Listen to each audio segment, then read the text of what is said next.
நாலாவது கலிமா தௌஹீத், ஏகத்துவம். லா இலாஹ இல்லல்லாஹு, வணக்கத்திற்கு தகுதியானவன் அல்லாஹ்வை தவிர வேறு யாரும் இல்லை.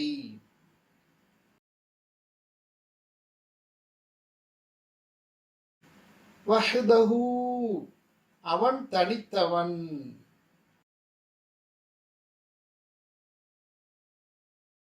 லா ஷரீக லஹு, அவனுக்கு யாதொரு இணையும் இல்லை.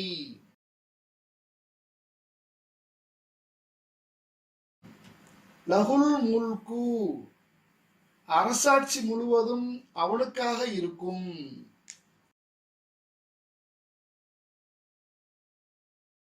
வலவுல் ஹம்து, இன்னும் எல்லா புகழும் அவனுக்காக இருக்கும்.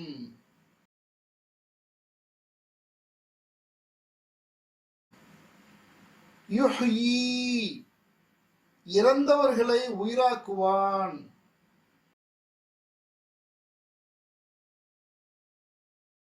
வயுமீது, இன்னும் உயிர் உள்ளவர்களை மௌத்தாக்குவான்.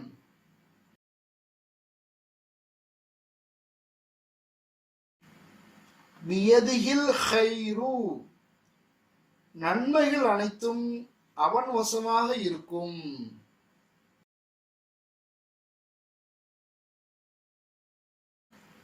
வஹுவ அலா குல்லி ஷைஇன் கதீர், இன்னும் அவன் சகல வஸ்துக்களின் மீதும் மிகவும் சக்தி பெற்றவன்.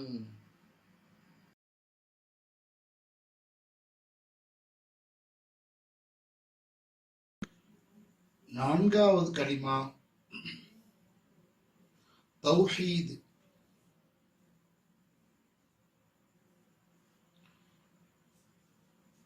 பாசத்திற்குரிய பெருமக்களே, கலிமாக்களை ஓதுவதினால்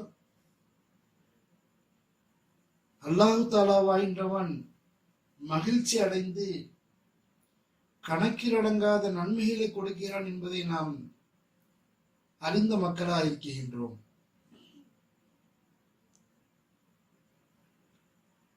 இந்த நான்காவது கலிமாக்களின் சிறப்புகளை பார்க்கக்கூடிய சமயத்தில் பொதுவாக லா இலாஹ இல்லல்லாஹ் என்று சொல்லப்படக்கூடிய இந்த ஒரு வாக்கியம், இதனுடைய சிறப்புகள் எண்ணில் அடங்காதது.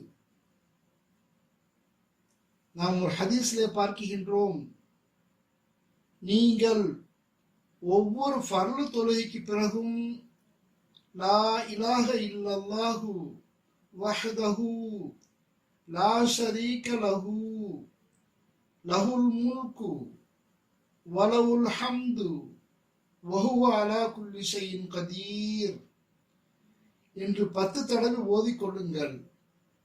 அதனால் ஓர் அடிமையை உரிமை விட்ட நன்மை கிடைக்கும் என அறிவிக்கப்பட்டுள்ளது. இதே கலிமாவுடைய சிறப்புகளை நாம் பார்க்கக்கூடிய சமயத்தில் சொன்னார்கள் பெருமானார் ஸல்லல்லாஹு அலைஹி வஸல்லம் அவர்கள்,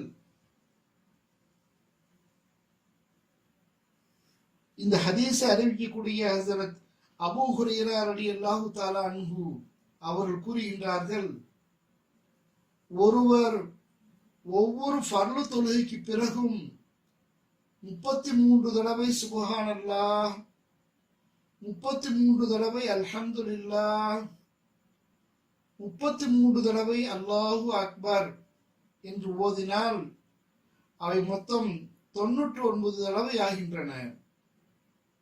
100ஐ பூர்த்தியாக்க லா இலாஹ இல்லல்லாஹு வஹ்தஹு லா ஷரீக லஹு லஹுல் முல்கு வலஹுல் ஹம்து வஹுவ அலா குல்லி ஷைஇன் கதீர் என்று ஓதி முடித்தால் அவருடைய பாவங்கள் கடல் நுரை போன்றிருந்தாலும் அவை மன்னிக்கப்படும் என ரசூலுல்லாஹி ஸல்லல்லாஹு அலைஹி வஸல்லம் அவர்கள் அருளினார்கள்.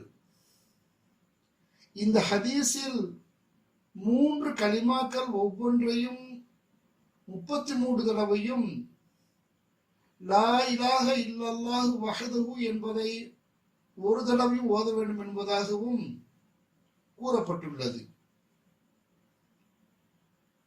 நாம் இந்த கலிமாக்களை அதிகமாக ஓதி